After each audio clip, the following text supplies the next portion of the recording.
نحمده ونستعينه ونستغفره ونعوذ بالله من شرور أنفسنا وسيئات أعمالنا.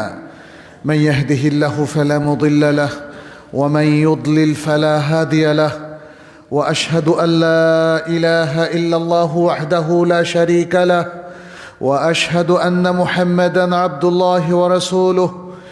يا أيها الذين آمنوا اتقوا الله حق تقاته ولا تموتن إلا وأنتم مسلمون. يا أيها الناس اتقوا ربكم الذي خلقكم من نفس واحدة وخلق منها زوجها وبث منهما رجالا كثيرا ونساء، واتقوا الله الذي تساءلون به والأرحام إن الله كان عليكم رقيبا. يا أيها الذين آمنوا اتقوا الله وقولوا قولا سديدا يصلح لكم أعمالكم ويغفر لكم ذنوبكم، ومن يطع الله ورسوله فقد فاز فوزا عظيما. أما بعد، فيا أيها المسلمون، أوصيكم ونفسي بتقوى الله عز وجل. فاتقوا الله يا عباد الله، اتقوا الله في أنفسكم وأولادكم وأزواجكم وعشيرتكم، فإن التقوى وصية الله للأولين والآخرين ولجميع الأنبياء والمرسلين. فاتقوا الله في علنكم وسركم، وكونوا عباد الله الصالحين المتقين المخلصين. نسأل الله سبحانه أن يجعلنا وإياكم من عباده المتقين، ويتقبل منا ومنكم صالح الأعمال، إنه ولي ذلك والقادر عليه. أيها المسلمون، আমরা আজকে আমাদের খুতবার যে বিষয়টা নির্ধারণ করেছি সেটি হচ্ছে সমাজ সংস্কারে ইসলামের তাওজিহাত বা নির্দেশনা। একটা সমাজ যেখানে আমরা অবস্থান করছি, অনেক মানুষ মিলে একটা সমাজ গড়ে ওঠে, আর মুসলিম সমাজের একটা মৌলভিত্তি হচ্ছে পরিবার।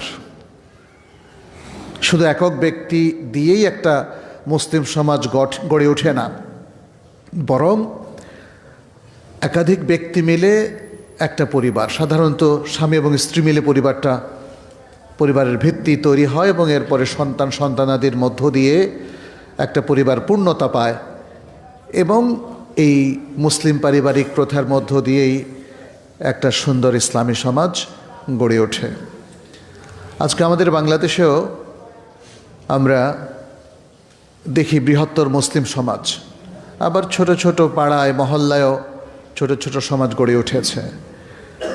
যেভাবেই আমরা এটাকে চিত্রিত করি না কেন, আজকে মুসলিম সমাজগুলো অনেক চ্যালেঞ্জের মুখোমুখি, ভয়ঙ্কর সব চ্যালেঞ্জের মুখোমুখি।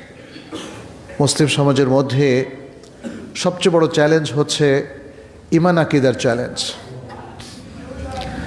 আমাদের সমাজের সকল সভ্য, সকল মুসলিম নর এবং নারী, তারা কি পরিপূর্ণ ঈমানদার হতে পেরেছে কিনা এবং বিশুদ্ধ আকীদা তারা অর্জন করতে পেরেছে কিনা, শিখেছে কিনা, এবং সেটা তারা তাদের অন্তরে লালন করে কিনা, এটা হলো সবচেয়ে বড় চ্যালেঞ্জ। এই সমাজের মধ্যে আমরা দেখি ঈমানের যেমন ভয়ঙ্কর দুর্বলতা এবং অনেক ক্ষেত্রে ঈমানহীনতা। ঈমানহীনতা কি? ঈমানহীনতা হচ্ছে সে নিজেকে মুসলিম পরিচয় দেয় অথচ সে ঈমানকে লালন করে না, ঈমান তার অন্তরে নাই। আছে কি না এমন ব্যক্তি বলেন? আছে, প্রচুর আছে। আবার যাদের অন্তরে ঈমান আছে তাদের আরেকটা বড় চ্যালেঞ্জ হচ্ছে বিশুদ্ধ আকীদা, আল আকীদা সাহিহা তারা শিখে নিয়েছে কিনা। কারণ এটা তো শেখার ব্যাপার, তাই না? মায়ের পেট থেকে পড়ে সবাই হয়তো মুসলিম হতে পারে, কিন্তু আল্লাহ এবং তার রাসূল সাল্লাল্লাহু আলাইহি সাল্লাম সম্পর্কিত আকীদা, কোরআন এবং সুন্নাহর জ্ঞান অর্জন করতে হলে পড়তে হবে না, জানতে হবে। এবং এই জায়গায় যার যত দুর্বলতা, তার আকীদা বিশ্বাসের ক্ষেত্রেও তত দুর্বলতা তৈরি হয়। ফলে কি হয়েছে আমাদের সমাজে? আমরা দেখতে পাচ্ছি প্রচুর মানুষ ইমানের দুর্বলতায় ভুগছে অথবা ইমানহীনতায় ভুগছে, আর পাশাপাশি বাতিল আকিদায় সয়লাভ হয়ে যাচ্ছে কিনা বলেন? এটা সবচেয়ে বড় সয়লাভ, সবচেয়ে বড় প্রবলেম আমাদের এই সমাজের মধ্যে। এরপরে আর অনেক প্রবলেম আছে। আমাদের ইসলাম আমাদেরকে কি শেখায়? আমাদের ইসলাম আমাদেরকে যত ভালো ভালো কিছু আছে, সেটা ইমান আকিদার ক্ষেত্রে হোক, ইবাদত কিংবা মুআমালাত আখলাক, প্রত্যেকটা ক্ষেত্রে সেটাই শেখায়। কিন্তু এই শেখানো প্রসেসটাকে যদি এই সমাজ অ্যাডপ্ট না করে, তাহলে তার যে অনিবার্য পরিণতি ঘটার কথা সেটাই ঘটছে।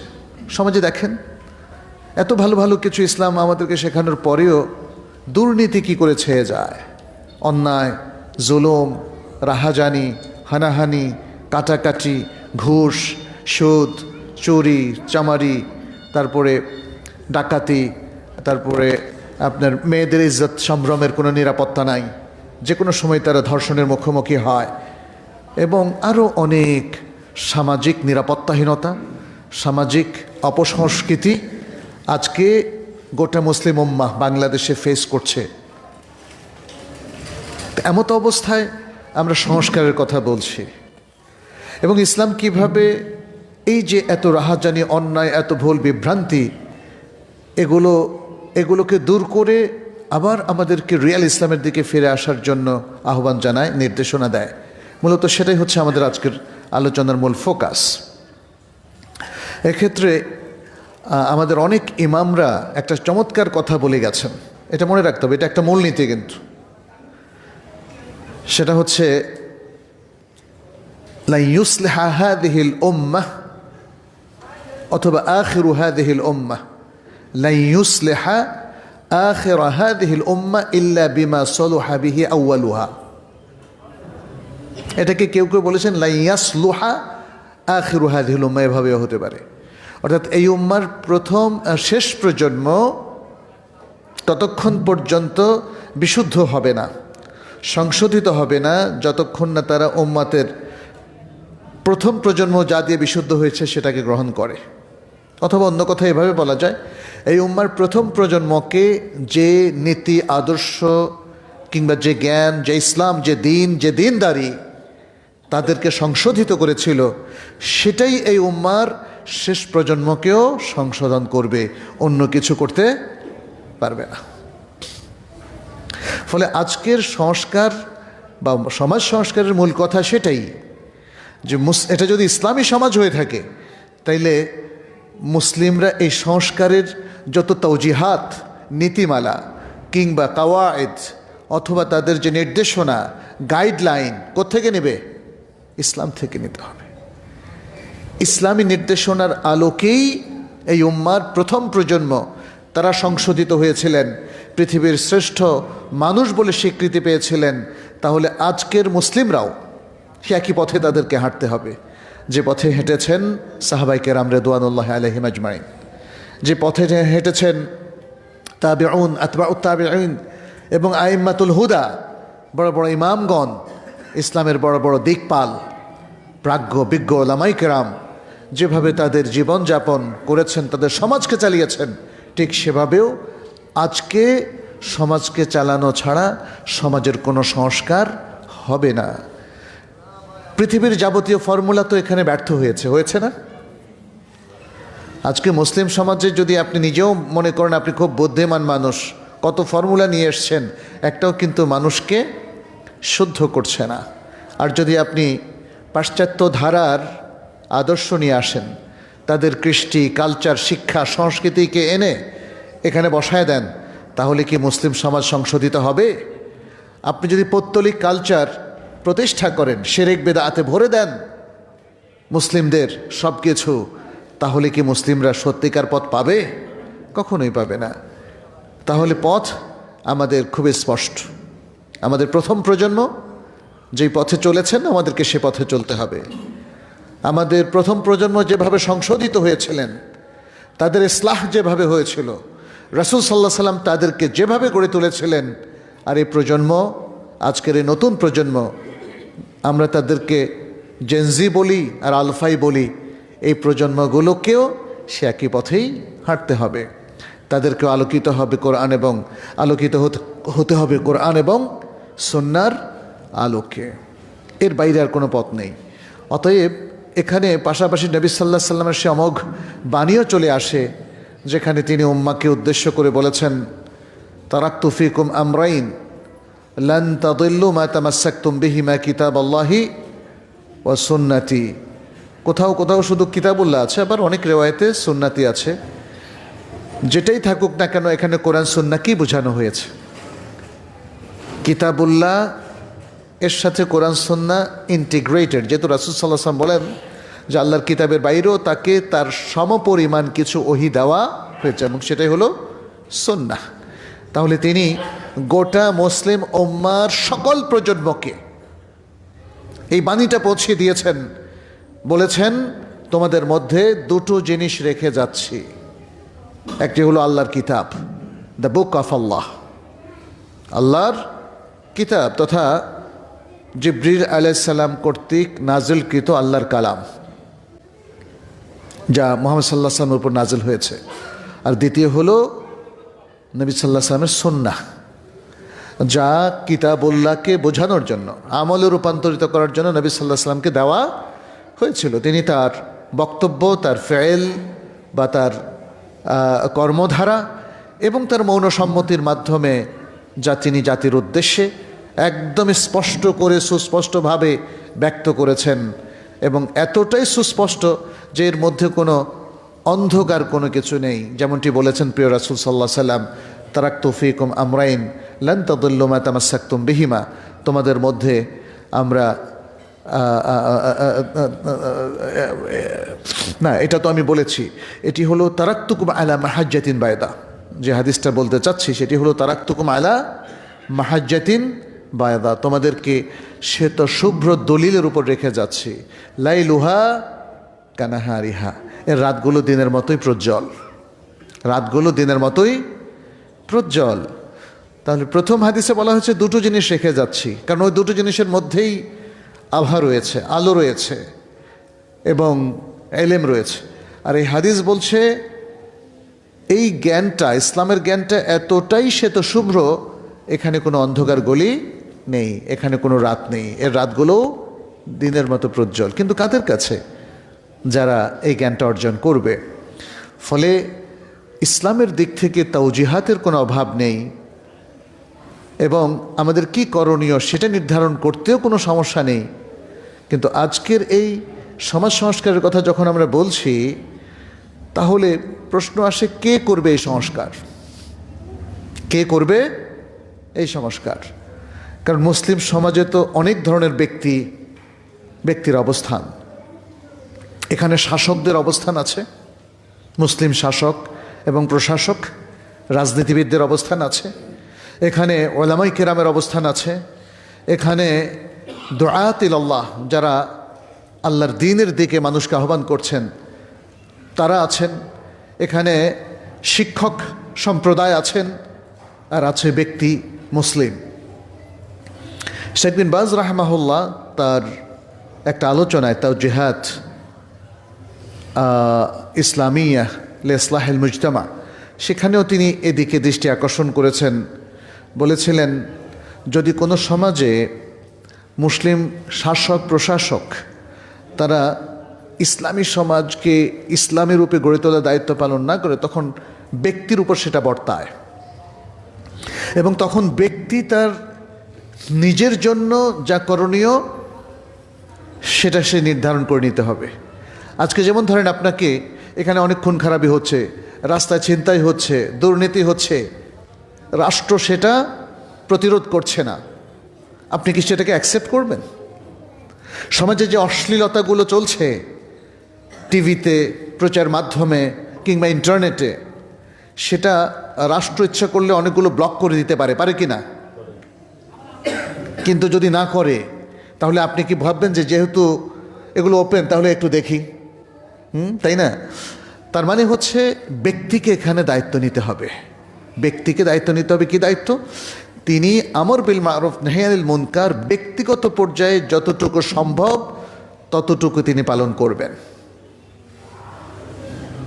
যেহেতু আল কোরআনে আল্লাহ সুবহানাহু ওয়া তাআলা বিভিন্ন জায়গায় সব টাইপের মানুষদের প্রতি তার নির্দেশনা আছে। একক ব্যক্তি, পরিবারগুলো কি করবে, দাঁড়িল আল্লাহ যারা, তাদের কি কাজ, ওলামায়ে কেরামের কি কাজ, এবং প্রশাসকদের কি কাজ, সব কিছু ইসলামে খুব সুন্দর করে ইন্ডিকেট করা আছে। ফলে আমাদেরকে সেখান থেকেই নিতে হবে যে আমি কি কাজ করব। ইসলামের তো প্রথম দৃষ্টিভঙ্গি হচ্ছে নিজেকে আগে রক্ষা করা, তাই না? কো আনফুসাকুম ওয়া আহলিকুম নারা, নিজেকে বাঁচাও, আগে নিজেকে বাঁচাও, তারপর পরিবার পরিজনকে বাঁচাও জাহান্নাম থেকে। জাহান্নামের আগুন থেকে বাঁচানো মানেই তো এই সকল অপসংস্কৃতি, কুসংস্কৃতি এবং খারাপ সব কিছু থেকে নিজেকে রক্ষা করা। তাহলে আপনি আগে নিজেকে রক্ষা করবেন এবং এর পরের কাজ হচ্ছে আপনার পরিবার পরিজনকে রক্ষা করবেন। তারপরে যারা আপনার কাছের মানুষ, আপনার প্রতিবেশী, আপনার জনপদের মানুষ, আপনার সমাজের মানুষ, আপনার দেশের মানুষ, একের পর এক দায়িত্ব আপনার উপর আসতে পারে যদি আপনি সে দায়িত্ব নেওয়ার মতো যোগ্যতা অর্জন করেন, মানসিকতা রাখেন। হ্যাঁ, অনেক সময় তো এরকম কিছু মাসালা তো আমরা দেখি, যখন আপনি ছাড়া এই সমাজকে সংশোধন করার আর কেউ না থাকে, তখন আপনার উপরে কিন্তু এটা ওয়াজিব হয়ে যাবে, এই দায়িত্বটা চলে আসবে। এভাবেই ইসলাম তার দায়িত্বগুলো যেমন বন্টন করে, সমাজ সংস্কারের কাজগুলো এভাবেই শুরু করার জন্য আমাদেরকে একটা তাওজিহাত দেয়। আপনার পরিবারভুক্ত লোকদের দ্বীনের পথে চালানো, তাদেরকে সংশোধিত করা, সুন্দর তারবিয়াত দেওয়া এবং বিশুদ্ধ আকীদা ঈমানের উপর তাদেরকে গড়ে তোলা, তাদেরকে ইলম দ্বারা আলোকিত করা এবং ইসলামী শিক্ষায় পরিপূর্ণ শিক্ষা দিয়ে তারপরে জাগতিক উপকারী শিক্ষা দান করা, এটা পরিবারের অভিভাবকের দায়িত্ব। আপনি সমাজের কাজকে অনেক সহজ করে দিলেন যদি আপনার সন্তানকে আপনি সঠিকভাবে তারবিয়াতের ব্যবস্থা করেন। আর যদি আপনি গাফেল থাকেন, তাহলে আপনার সন্তান তো আপনার পরিবারের উপর বটেই, পুরো সমাজ রাষ্ট্রের উপরও বালা মুসিবত হয়ে যাবে, তখন সে খুনিও হয়ে যেতে পারে। এবং এই সমাজে যত খারাপ কিছু আছে সেখানে নেতৃত্ব দেওয়ার জন্য সে একটা গ্যাং তৈরি করতে পারে, একটা সমাজ, একটা সিন্ডিকেট তৈরি করতে পারে, যেটা আমরা সহজেই দেখতে পাচ্ছি প্রিয় ভাইরা। এই জন্য আপনার দায়িত্ব হচ্ছে আগে আপনার সন্তানগুলোকে মানুষ করেন। এভাবে এখানে যারা আছেন, এই সমাজে যারা আছেন, প্রত্যেকে যদি তার নিজ পরিবারের দায়িত্ব নেন, তাহলে কাজটা সহজ হয়ে যায়। যিনি সমাজের নেতৃত্বে থাকবেন তার জন্য কাজটা সহজ হয়ে যায়। এরপরে সামাজিক নেতৃত্বে যারা আছেন, আমরা যদি প্রফেশনাল পেশাগত নেতৃত্বের কথা বলি, আজকাল তো বাংলাদেশেও আমরা দেখি যে প্রায় প্রত্যেকটা ক্ষেত্রে এক একটা অ্যাসোসিয়েশন আছে, প্রকৌশলীদের আছে, ডাক্তারদের আছে, শিক্ষকদের আছে, আছে কিনা বলেন? এটাও কিন্তু এক একটা সেগমেন্ট তারা ভাগ করে নিয়েছে। যদিও আনফর্চুনেটলি আমাদের এই অ্যাসোসিয়েশনগুলোর ফোকাস হচ্ছে দাবি দেওয়া সরকার থেকে আদায় করা, যেটা ভেরি লিমিটেড ফোকাস। ফোকাসটা হওয়া উচিত ছিল সমাজ সংস্কার করা, এই সমাজটাকে সুন্দর করা। বরং তারা যে একটা পেশাজীবীদের ফোরাম করেছে, ওই ফোরামটা তাদের ঈমান, আকীদা, আমল সব কিছু শুদ্ধ রেখে জাতি গঠনের কাজে সার্ভিস দেওয়া, এইটা হওয়া উচিত ছিল প্রথম ফোকাস। তারপরে কতটুকু পেলাম না পেলাম সেই হিসাব একটু পরে আসলেই ভালো হতো। কিন্তু এখন দেখা যাচ্ছে যে সব ফোরামের মূল ফোকাস হচ্ছে অর্জন, আর এই অর্জনের জন্য তারা ভাঙচুর করতেও কোনো দ্বিধা করে না। এটা ইসলামিক কালচার না। আসলে আপনি একটা ধ্বংসের মধ্য দিয়ে আপনার দাবি আদায় করবেন, এটা হতে পারে না। ইসলাম সব কিছুকে কনস্ট্রাকটিভলি উপস্থাপন করতে বলে। অতএব আপনি আপনার যে কোনো জিনিস সুন্দরভাবেই করবেন, দাবি দেওয়াও সুন্দরভাবে আদায় হবে। এটাই হওয়া উচিত ছিল আমাদের কালচার। যখন কালচারটা হয়ে গেল ধ্বংস করা ছাড়া কিছু হচ্ছে না, তখন সবাই কিন্তু ওই একই প্রক্রিয়া ফলো করছে, ভাবছে আমার দাবি দেওয়া, আমি কিছু ধ্বংস না করলে, রাস্তায় মানুষের ক্ষতি না করলে, রোড ব্লক না করলে, তাহলে কিন্তু আমার দাবি দেওয়া অর্জিত হবে না। কালকেও আমি নোয়াখালী যাচ্ছিলাম, হঠাৎ দেখি যে চিটাং রোডে বিশাল ব্লক, মানে সেখানেও একদল পেশাজীবী মানুষ, গার্মেন্টসের লোকজন বেশ 2-3 ঘন্টা সম্ভবত তারা লং টাইম ধরে ব্লক করে রেখেছে। এই যে জনগণকে জিম্মি করা, সাধারণ মুসলিম ভাই বোনদেরকে জিম্মি করে দাবি দাওয়া আদায় করা, এটা এখানকার কালচার হয়ে গেছে। এটা সংশোধন হওয়া উচিত কিনা বলেন? অবশ্যই উচিত। তাহলে আসলে আমাদের যে প্রপার এডুকেশনটা, যেটা বারবার বলছি, সেটা নাই। ফলে কালচার যখন চেঞ্জ হয়ে গেছে, সেই কালচারকে আবার সংশোধন করতে অনেক লং টাইম লাগবে, কিন্তু আয়োজন লাগবে, আয়োজন লাগবে। কিন্তু এখানে তো কোনো আয়োজন নাই। কে কাকে সংশোধন করবে, তাই না?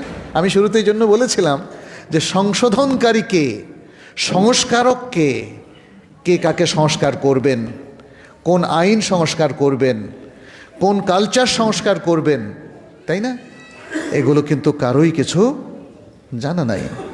আমাদের শিক্ষা প্রতিষ্ঠানগুলো সব রেগুলার সার্ভিস, মসজিদগুলোতে রেগুলার ইবাদত, এর বাইরে কিন্তু কেউ কিছুই চিন্তা ভাবনা করতে পারছে না। এই যে সমাজের মধ্যে এত মাদক, তাই না? আমাদের শিশুদের হাতেও চলে আসছে মাদক। আপনি অনেক স্কুলের বাচ্চাদের যে খোঁজ খবর নিয়ে দেখেন, ক্লাস 5, 7, 8, মাদকের চাইতে আরও ভয়াবহ আরেকটা জিনিস পর্ন, সেটাও চলে আসছে শিশুদের হাতে। আসছে কিনা বলেন? তাহলে এই শিশুদেরকে আপনি ভালো মানুষ রূপে গড়ে তুলবেন কি করে?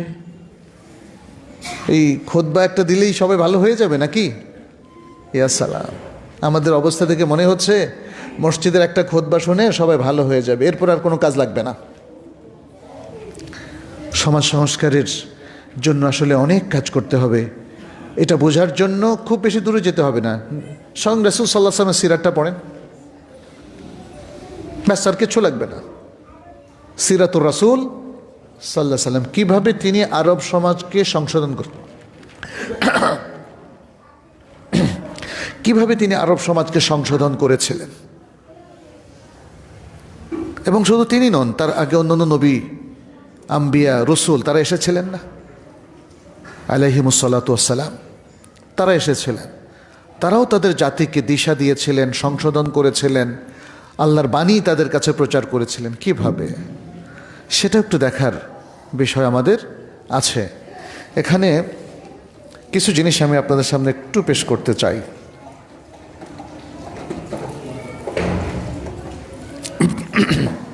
যেমন নবী সাল্লাল্লাহু আলাইহি সাল্লামের কথাই যদি আমরা ধরি, আল্লাহ সুবহানাহু ওয়া তাআলা তাকে নবী রাসূল হিসাবে প্রেরণ করেছেন শুধু ধর্মীয় ব্যক্তিত্ব হিসাবে কাজ করার জন্য না। তাহলে তিনি বলতেন, তোমাদেরকে জানিয়ে দিচ্ছি আল্লাহ আমাদের রব, আল্লাহ আমাদের ইলাহ, তোমরা মেনে চলো, ব্যাস, শেষ। অল্পতেই তো শেষ হয়ে যেত। আপনি কি লক্ষ্য করেছেন যে তিনি প্রথম থেকেই মাক্কি জীবনে এক ধরনের কাজ করেছেন, মাদানী জীবনে এসে আরেক ধরনের কাজ করেছেন? আজকের আমাদের সমাজেও কিন্তু দুটো সিচুয়েশন আছে। যখন মানুষের অধিকার লিমিটেড থাকে, নানা সীমাবদ্ধতার কারণে, বিধিনিষেধের কারণে, বা শাসক গোষ্ঠীর অসহযোগিতার কারণে মুসলিমরা যখন কিছু করতে পারে না, তখন সেই লিমিটেড ক্যাপাসিটি নিয়েই তাকে কিন্তু কিছু কাজ করতে হবে। সেটার একটা এক্সাম্পল পাই আমরা মক্কায়। মক্কায় তো দেখেন, একটা শহর ছিল যেখানে সব ধরনের খারাপ জিনিস ছিল, ছিল কিনা বলেন? নবী সাল্লাল্লাহু আলাইহি সাল্লাম নবুয়ত প্রাপ্তির আগ থেকে আরম্ভ করে হিজরতের আগ পর্যন্ত মাক্কি জীবনে দেখেন, সেখানে কাফের মুশরিকরা এই কাবা চত্বরে তারা পূজা করতো, অর্চনা করতো, শিরিক করতো, বেদাত করতো না? সব কিছু করতো। এমন খারাপ কিছু ছিল না যেটা তারা করতো না। নবী সাল্লাল্লাহু আলাইহি সাল্লাম এবং তার সাহাবায়ে কেরামের সবচেয়ে বড় কৃতিত্ব ছিল এই খারাপ পরিবেশ, খারাপ রাষ্ট্রের মধ্যেও তারা নিজেদেরকে পরিষ্কার পরিচ্ছন্ন রেখেছিলেন, তারা নিজেদেরকে সংশোধনের মধ্যে রেখেছিলেন। কোনো সাহাবা, পুরুষ কিংবা নারী, জানা যায় না যে তারা ইসলাম গ্রহণের পরের দিন আবার শিরিক করেছেন। হ্যাঁ, তারা ওহীকে গ্রহণ করেছেন তো করেছেন, সংশোধন হয়েছেন তো হয়েছেন, সংশোধনের বাইরে আর যাননি। এমনকি এই যে আবু যার গিফারী রাদিয়াল্লাহু তাআলা আনহু, যাকে প্রহার করা হয়েছিল কাবা চত্বরে, ওমর ইবনুল খাত্তাব রাদিয়াল্লাহু তাআলা আনহু ইসলাম গ্রহণের পরে দেখেন একদম হিজরতের আগ পর্যন্ত তাদের আদর্শ থেকে কখনোই বিচ্যুত হতে দেখেনি এই পৃথিবী। সুবহানাল্লাহ। তাহলে সেটা কিভাবে সম্ভব হলো? আজকে আমাদের সমাজে আমরা অনেক সময় বলি যে সমাজে তো সব খারাপ জিনিস রোধ করা যাচ্ছে না। আপনি আগে নিজের থেকে রোধ করুন। আপনি ঘুষ খাওয়া বন্ধ করুন, আপনি সুদ খাওয়া বন্ধ করুন, আপনি অবৈধ ইনকাম বন্ধ করুন, আপনি হালালের মধ্যে থাকুন, আপনি নিজে কোনো অপরাধ চক্রের সাথে জড়াবেন না, কোনো দুর্নীতি, অন্যায় কিংবা পাপের সাথে সম্পর্কিত হবেন না। এটা আপনি নিজেকে দিয়ে শুরু করুন, তাই না? প্রত্যেক ব্যক্তি তার নিজেকে দিয়ে এটা শুরু করতে হবে। এবং এটার এক্সাম্পল আমি যেটা বললাম মাক্কি জীবনে আমরা পাই। স্বয়ং নবী সাল্লাল্লাহু আলাইহি সাল্লাম নবুয়তের আগ থেকেই তো পরিচ্ছন্ন জীবনযাপন করতেন, পবিত্র জীবনযাপন করতেন। কোনো সন্দেহ নেই এটা আল্লাহ সুবহানাহু ওয়া তাআলার পক্ষ থেকে একটা মার্সি ছিল। কারণ আল্লাহ সুবহানাহু ওয়া তাআলা যাকে নবুয়তের মহান দায়িত্বের জন্য চয়ন করবেন তাহলে তো তার তো একটা স্বচ্ছ ইমেজ লাগবে, তাই না? ফলে নবী সাল্লাল্লাহু আলাইহি সাল্লামের ইসমত তিনি পেয়েছিলেন, আর সকল নবীরা যেমন পেয়ে থাকে। ইসমত হচ্ছে একটা প্রোটেকশন ফ্রম আল্লাহ, আল্লাহর পক্ষ থেকে একটা রক্ষা কবচ, যে আল্লাহর সকল নবী রাসূল তারা যেন একটা সুন্দর পবিত্র জীবনের অধিকারী হন। আল্লাহই তাদেরকে এই ইসমতটা, এই প্রোটেকশনটা দিয়ে থাকেন। নবীদের প্রোটেকশন আমাদের জন্য প্রযোজ্য না হলেও মোমেনদের জন্য আরেকটা কমন প্রোটেকশন কিন্তু আল্লাহর পক্ষ থেকে আসে। যদি মোমেন ইমানের মধ্যে থাকে, যদি মোমেন ইলম অর্জন করে, যদি মোমেন বিশুদ্ধ আকীদার উপরে থাকে এবং আল্লাহর সত্যিকার ইবাদত গুজার বান্দা হয়ে যায়, দিনদারির সাথে সে যদি দিন গুজরান করতে পারে, তাহলে এটাও একটা বিশাল প্রোটেকশন হয়ে যায়। আমরা তো এভাবেই দেখছি নবী সাল্লাল্লাহু আলাইহি সাল্লামের পরেও সাহাবায়ে কেরামের প্রজন্মের মধ্যে এত বড় বড় মানব, এত চরিত্রবান, জ্ঞানবান, আলোকিত মানুষ কি করে তৈরি হয় বলেন তো? ঠিক এই প্রোটেকশনের কারণে। আপনি যদি আল্লাহর পথে চলেন, আল্লাহ আপনাকে প্রোটেকশন দেবেন। আপনি যদি আল্লাহর পথ খুঁজে নিতে চান, আল্লাহ আপনাকে সে পথের খোঁজ দিয়ে দিবেন। আল্লাযীনা জাহাদু ফীনা লানাহদিয়ান্নাহুম সুবুলানা। যারা আমাদের পথে চেষ্টা তদবির করে, পথ পাওয়ার চেষ্টা করে, অবশ্যই আল্লাহ বলছেন আমি তাদেরকে পথ দেখাবো, তাদেরকে হেদায়েত দেব। হেদায়েতের মালিক কে? আল্লাহ।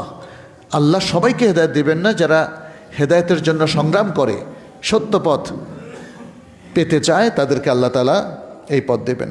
নবী সাল্লাল্লাহু আলাইহি ওয়াসাল্লাম বলছেন, কুল ইয়া আইয়ুহান নাসু ইন্নী রাসূলুল্লাহি ইলাইকুম জামিআ আল্লাযী লাহু মুলকুস সামাওয়াতি ওয়াল আরদ লা ইলাহা ইল্লা হু ইউহয়ী ওয়া ইউমীত ফাআমিনু বিল্লাহি ওয়া রাসূলিহিন নাবিয়্যিল উম্মী আল্লাযী ইউমিনু বিল্লাহি ওয়া কালিমাতিহি ওয়াত্তাবিউহু লাআল্লাকুম তাহতাদুন। বলছেন হে মানুষেরা, আল্লাহ বলছেন নবী সাল্লাল্লাহু আলাইহি ওয়াসাল্লামকে তুমি বলে দাও, হে মানুষেরা, আমি তোমাদের কাছে আল্লাহর রাসূল, তোমাদের সবার কাছে, যার জন্য রয়েছে আসমানসমূহ এবং জমিনের নিয়ন্ত্রণ ও রাজত্ব। আল্লাহ ছাড়া সত্যিকার কোনো ইলাহ নেই, তিনি জীবন দান করেন, মৃত্যু দান করেন। অতএব তোমরা আল্লাহ এবং তার রাসূল সাল্লাল্লাহু আলাইহি সাল্লামের প্রতি ঈমান পোষণ করো, যিনি উম্মি নবী, যিনি আল্লাহর প্রতি এবং তার কালিমার প্রতি বিশ্বাস স্থাপন করেন, ঈমান রাখেন, এবং তোমরা তাকে অনুসরণ করো যেন তোমরা হেদায়েত প্রাপ্ত হও। সূরা আল আরাফ। এরপর আল্লাহ সুবহানাহু ওয়া তাআলা আরও অনেকগুলো নির্দেশনা এখানে দিয়েছেন নবী সাল্লাল্লাহু আলাইহি সাল্লামের ইত্তেবা করার জন্য। নবী সাল্লাল্লাহু আলাইহি সাল্লাম রাসূল হিসাবে এসেছেন, যেটা আমরা বললাম, তিনি শুধু রিলিজিয়াস লিডার ছিলেন না। মাক্কি জীবনে তার একটা পলিসি দেখি, মাদানী জীবনে এসে দেখি তিনি লিডারশিপটা নিয়েছেন।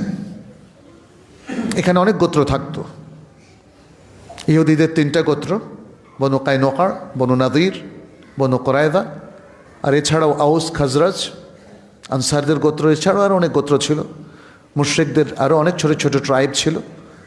তিনি সবাইকে নিয়ে কি করলেন? মদিনা সনদ করলেন। এটা হলো লিডারশিপের প্রথম কাজ ছিল নবী সাল্লাল্লাহু আলাইহি ওয়াসাল্লামের। সবাইকে একটা নিয়মের আওতায় নিয়ে আসলেন। আপনারা মদিনা সনদটা পড়ে নেবেন। যদি আমি জিজ্ঞেস করি কয়জন পড়েছেন, খুব কম হাতই উঠবে, তাই না? আমরা আমাদের ইতিহাস ঐতিহ্য নিয়ে খুব সচেতন নই। আমরা শুধু বলতেই ভালোবাসি মুসলমানদের আছে এক গৌরবোজ্জ্বল অধ্যায় এবং ইতিহাস। একটু পানি দেন তো। আচ্ছা, বিসমিল্লাহির রহমানির রহিম।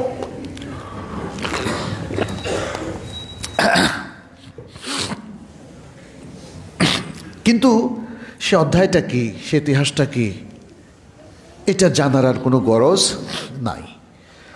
ফলে আজকাল যে প্রজন্ম তৈরি হয়েছে, এদের অনেকের মধ্যে ভালো অনেক কিছু দেখার পরেও আমরা দেখি যে না, তারা ইসলামের অনেক কিছু যেহেতু জানে না, ফলে ইসলামের মূল ঝলক তাদের মধ্যে দেখা যায় না। এবং আনফর্চুনেটলি আমাদের বাংলাদেশেও আমাদের রাজনীতির মূল ধারাগুলোর মধ্যেও আমরা দেখতে পাচ্ছি যারা দীর্ঘদিন ধরে দেশের লিডারশিপ দিয়ে আসছে, তারা ইসলামটাকে কিন্তু ওন করে না, কোরআন সুন্নাহকে তারা নিজের মনে করে না, যে কারণে এর পক্ষেও কথা আমরা শুনতে পাই খুবই কম। যাই হোক, এখানে আমরা আরও যেটা দেখি যে আল্লাহ সুবহানাহু ওয়া তাআলা তিনি আমাদেরকে তাম্বিহ করে দিয়েছেন। সমাজ সংস্কারের কিন্তু উপাদানগুলো আমরা পেয়ে যাই আমাদের পঠিত সূরাগুলোর মধ্যেও। সূরাতুল আসর তার মধ্যে অন্যতম। বলে দিয়েছেন মানুষ সবাই ক্ষতির মধ্যে থাকবে, সমাজটা ভুলের মধ্যে থাকবে, আকণ্ঠ নিমজ্জিত থাকবে দুর্নীতি কিংবা অন্যান্য সব কিছুর মধ্যে। তবে 4 প্রকার বৈশিষ্ট্য অর্জন করলে সমাজ সংশোধিত হতে পারে।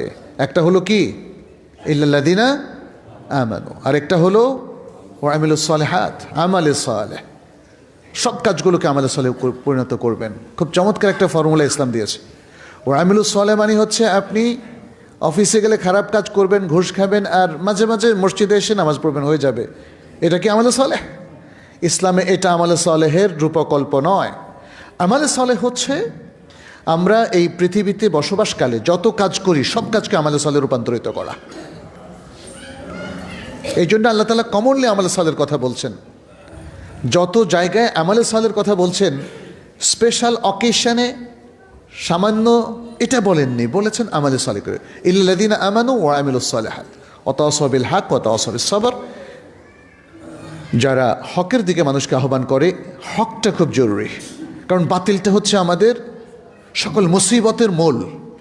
বাতিলটা হচ্ছে মুসিবতের মূল, এটা মনে রাখবেন, একদম মাথায় বসায় রাখবেন। না হক অন্যায় যা কিছু আছে ঘটছে, এটা যে কোনো জাতি, যে কোনো জনপদের মানুষ, এমনকি যে কোনো ব্যক্তির বিপর্যয়ের মূল কারণ হচ্ছে অন্যায়। আমাদের জন্য প্রয়োজন হলো ন্যায়ের পথে থাকা। ন্যায়ের পথে আমরা থাকতে পারি না, থাক নিচে রেখে দাও পরে। ন্যায়ের পথে আমরা থাকতে পারি না কারণ শয়তান তো আছেই, ন্যায়ের চর্চাটা নাই। ন্যায়টা কিন্তু জ্ঞানভিত্তিক, মনে রাখবেন, ন্যায়টা হলো জ্ঞানভিত্তিক। ন্যায়টা জানতে হবে। আপনার মনে যা চায় সেটা করলে দেখবেন যে অধিকাংশ হবে অন্যায়। আর যদি ন্যায়টা নিশ্চিত করতে চান তাহলে ইলম লাগবে। এই জায়গায় ন্যায়টা কি, একটা অঙ্ক দেখবেন যে 10 রকমে করলে একটা হবে শুদ্ধ আর বাকি 9টা হবে অশুদ্ধ। আর যদি 1000 রকম করেন তাহলে দেখা যাবে যে এখানেও সবগুলোই হবে অশুদ্ধ। একটা পদ্ধতি বা কখনো কখনো 2-3টা পদ্ধতি শুদ্ধ হতে পারে, বাকি সবগুলোই হলো অশুদ্ধ। তাহলে শুদ্ধটা যদি আপনি জানেন তাহলে বাকিগুলো চিহ্নিত করা আর কোনো কঠিন হবে না। যে কোনো মাসালায় হক হচ্ছে একটা।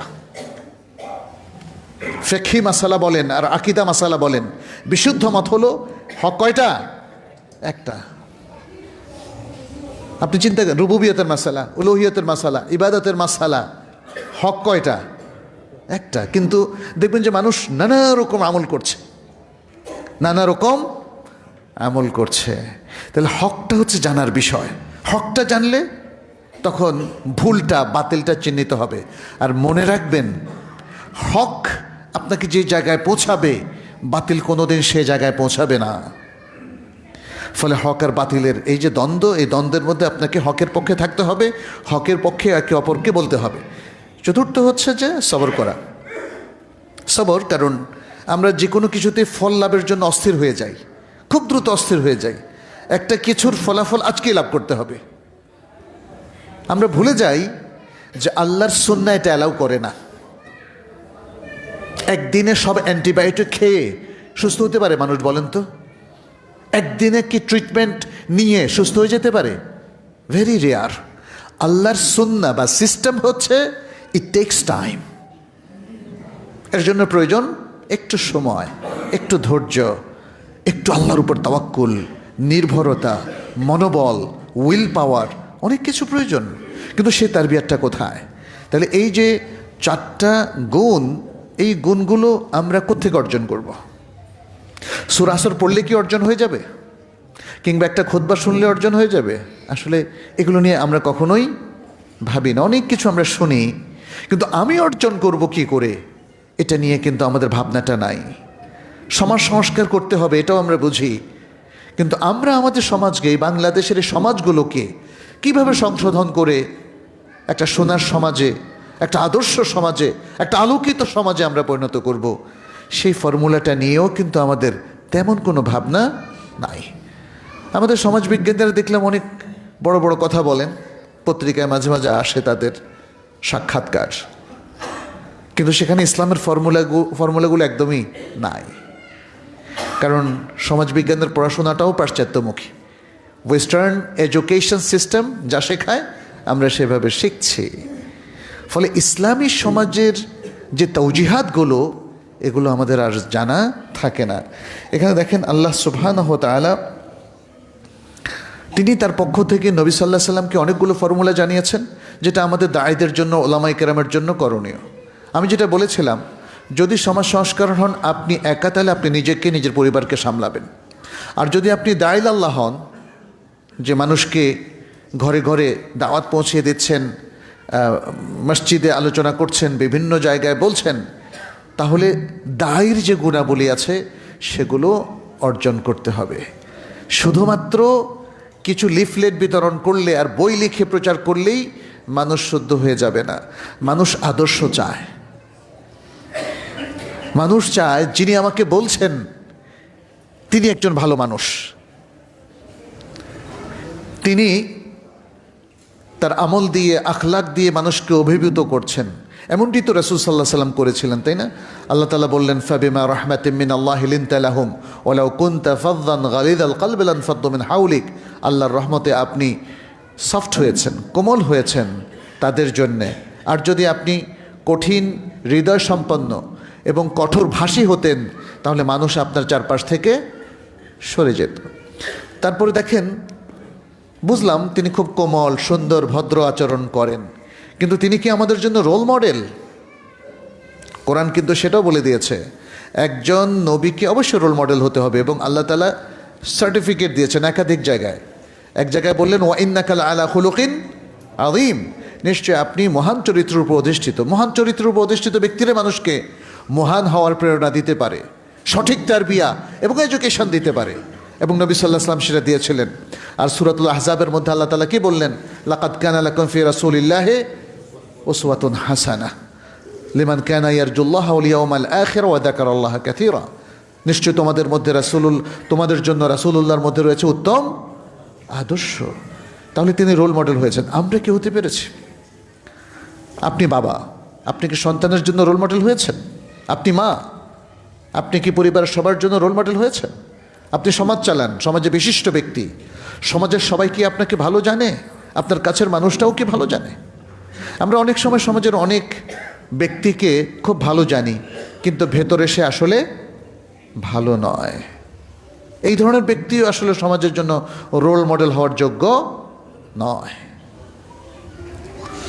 তাহলে সমাজ সংস্কারের জন্যে আমাদের যারা দায়ী, তাদের বিশাল ভূমিকা রয়েছে। বিশেষ করে যখন মুসলিম উম্মার মধ্যে লিডারশিপের একটা ঘাটতি আছে, ইসলামিক লিডারশিপের কথা বলছি, বিশ্বব্যাপী আমরা মুসলিমদের যে নেতৃত্ব আমরা আশা করছি সেটা কিন্তু পাচ্ছি না।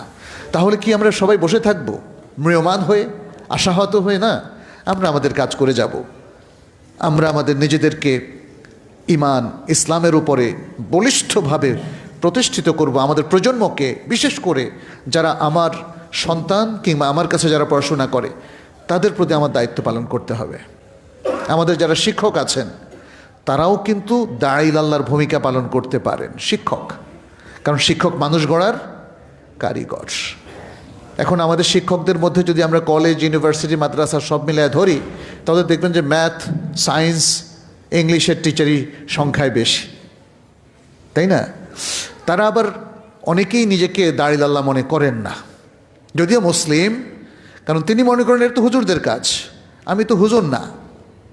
এটা একটা বড় প্রবলেম। পৃথিবীর অনেক দেশে আপনি দেখবেন সাধারণ নাগরিক, অ্যাডাল্ট যারা, তাদের সবাইকে একটা মিলিটারি ট্রেনিং নিতে হয় তার দেশের নিরাপত্তার স্বার্থে। আর মুসলিমদের ইসলামের শিক্ষাটা তো সার্বজনীন। এটা এমন নয় যে আপনি কোথাও ইমামতি করবেন সেই জন্য, নো, প্রত্যেক মুসলিমকে জরুরি জ্ঞানগুলো অর্জন করতে হবে। ইসলামের মৌলিক বিধানগুলো তাকে জানতে হবে। ঈমান, আকীদা, ইবাদত, মুআমালাত, হালাল হারাম এবং আখলাকের মৌলিক বিধানগুলো প্রত্যেক মুসলিমকে জানতে হবে। অতএব আমাদের শিক্ষকরাও ইন্ডিভিজুয়ালি দাঈল আল্লাহর কাজটা করতে পারেন। দাঈল আল্লাহর কাজটা করতে পারেন বিভিন্ন পেশাজীবী মানুষেরাও, একজন ডাক্তারও পারেন। আমাদের একজন ভাই, তিনি বিদেশে চিকিৎসা নিতে গেলেন। প্রথমত বিদেশের চিকিৎসকরা মোর প্রফেশনাল, অর্থাৎ তারা রোগীকে যত দূর সময় দেওয়া দরকার দেন। অনেক সময় আধা ঘন্টা দেন, ৪৫ মিনিট দেন, ১ ঘন্টাও দেওয়ার কথা আমরা শুনেছি। তো সেটা বলে আমার উদ্দেশ্য নয়। আমাকে আমাদের এই ভাই জানালেন যে তিনি পিএইচডি করে একজন মানুষ, তাকে ওই ডাক্তার কিছু দিন নিয়ে প্রশ্ন করলেন, রিলিজিয়ান নিয়ে, এবং তাকে একটা বাইবেল উপহার দিলেন বিদেশে, বাংলায় লেখা বাইবেল। সুবহানাল্লাহ। আমাদের মুসলিম ডাক্তাররা কোথায়? পেশাজীবীরা কোথায়? কোন জিনিস আপনাদেরকে বাধা দিচ্ছে আল্লাহর বাণী প্রচার করতে, মানুষের কাছে তুলে ধরতে? আজকে আমাদের সবচেয়ে বড় ঘাটতি হচ্ছে দিনদারির ঘাটতি। কারণ দিন যদি জানা না থাকে, দিনদারি আসবে কোত্থেকে বলেন? সমাজ সংস্কারের এটাই হচ্ছে মূল কথা। মুসলিম যেদিন দিনদার হবে সেদিন তার সমাজ সংশোধিত হবে। আর মুসলিমরা যদি দিনদারি অর্জন করতে ব্যর্থ হয়, তাহলে শত চেষ্টা করলেও এই সমাজ অধপতন থেকে, বদাখলাকি থেকে এবং খারাপ কিছু থেকে সংশোধিত হবে না। আমি আমাদের ওলামায়ে কেরামকেও বলবো, তারাই তো দাঈল আল্লাহর কাজ সবচেয়ে বেশি সব যুগে করেছেন, এখনও করছেন। সমাজ সংস্কারের প্রতি মনোযোগ দিতে হবে। সমাজে মুসলিমদের বৃহত্তর ঐক্য আজকে বড়ই প্রয়োজন। তা না হলে যেই সাহসী কথা বলবে তাকে গুলি খেতে হবে, মারা যেতে হবে। আমরা ইতিমধ্যে বাংলাদেশের নাড়া দেওয়া যে ঘটনাটি ঘটেছে, তার জন্য আমরা ওসমান হাদিকে গুলি করার জন্য আমরা নিন্দা জ্ঞাপন করছি। বাংলাদেশের একজন সুনাগরিক, তিনি এই দেশের স্বার্থের পক্ষে, ইসলামের পক্ষে কথা বলতেন, ফলে তাকে আক্রমণের শিকার হতে হলো। আমি আশা করব যে আমাদের প্রত্যেকেই ইসলামের পক্ষে কথা বলবেন।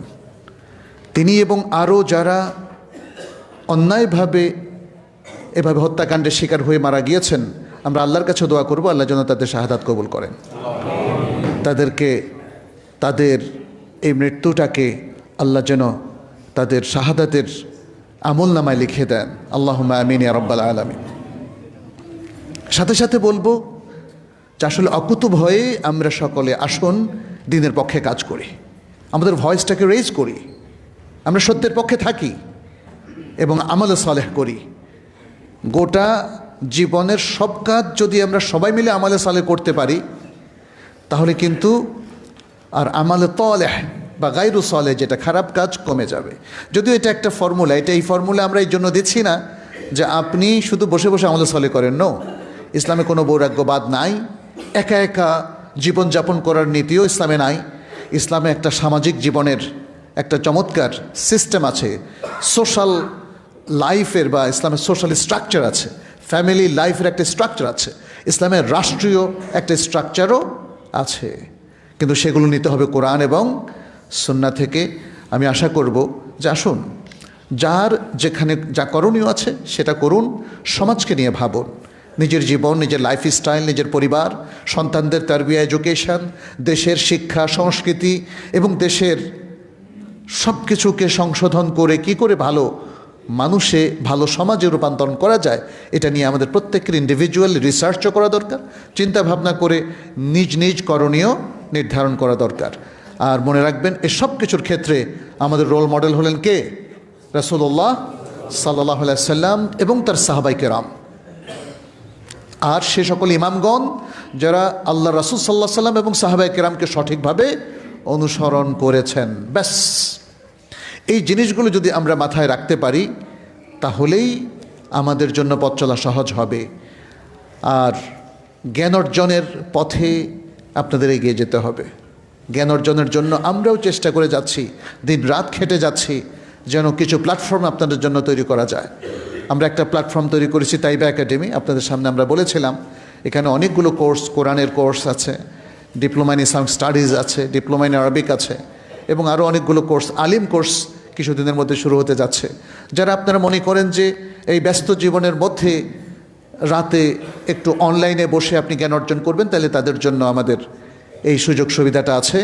কারণ আমাদের সকলকে জ্ঞানমুখী হতে হবে। আর দ্বিতীয় হচ্ছে, আপনাদের সন্তান যারা আছেন তাদেরকে যেন ভালো শিক্ষা প্রতিষ্ঠানে আপনারা ভর্তি করান। আমরা সেজন্য চেষ্টা করে যাচ্ছি, আমাদের ইমাম বুখারী ট্রাস্ট এবং পাশাপাশি কুল্লিয়াতুল কোরআন। আর এই যে প্রতিষ্ঠানটা আপনারা দেখছেন, সুন্নাহ কমপ্লেক্স, এখানেও কিন্তু একটা মাদ্রাসা রয়েছে। নানা চড়াই উতরাই পার হয়ে আমাদের এখানে একজন খুবই অত্যন্ত উত্তম মানের আলেম, তাকে দায়িত্ব দেওয়া হয়েছে, তিনি মাদ্রাসার জন্য দিনরাত খাটছেন। আমাদের স্টুডেন্টদেরকে তিনি আরবি শেখাচ্ছেন, কোরআন শেখাচ্ছেন, গ্রামার শেখাচ্ছেন। ইতিমধ্যে আমি নিজেও বেশ কয়েকজনের পড়া শুনলাম এবং দেখলাম যে তারা খুব মানসম্পন্ন পড়া শিখছে। অতএব আপনাদের সন্তানদেরকেও আপনারা, যারা অন্তত হাতে খড়ি প্রথম কয়েকটা ক্লাস 5 পর্যন্ত দিনই শিক্ষা দিতে চান, এবং সেটা দেওয়াটাই উচিত সঙ্গত, তাহলে আপনারা এই প্রতিষ্ঠানে নিয়ে আসতে পারেন। আগের থেকেও এই প্রতিষ্ঠান এখন অনেক উন্নত, অনেক সুন্দরভাবে এগিয়ে যাচ্ছে। আল্লাহ আমাদের সবাইকে তৌফিক দান করুন, এবং সবার সামষ্টিক প্রচেষ্টায় আমরা যেন আমাদের সমাজকে সংশোধিত করতে পারি। আল্লাহর কাছে কায়মন বাক্যে সে দোয়া করছি। হাদা সাল্লু ওয়াসাল্লিমু আলা নবিয়িনা মুহাম্মদ। أقول قولي هذا وأستغفر الله لي ولكم ولسائر المسلمين فاستغفروه إنه هو الغفور الرحيم. أستغفر الله ربي. الحمد لله رب العالمين والعاقبة للمتقين والصلاة والسلام على نبينا محمد وعلى آله وأصحابه أجمعين. اللهم تقبل منا إنك أنت السميع العليم وتب علينا إنك أنت التواب الرحيم.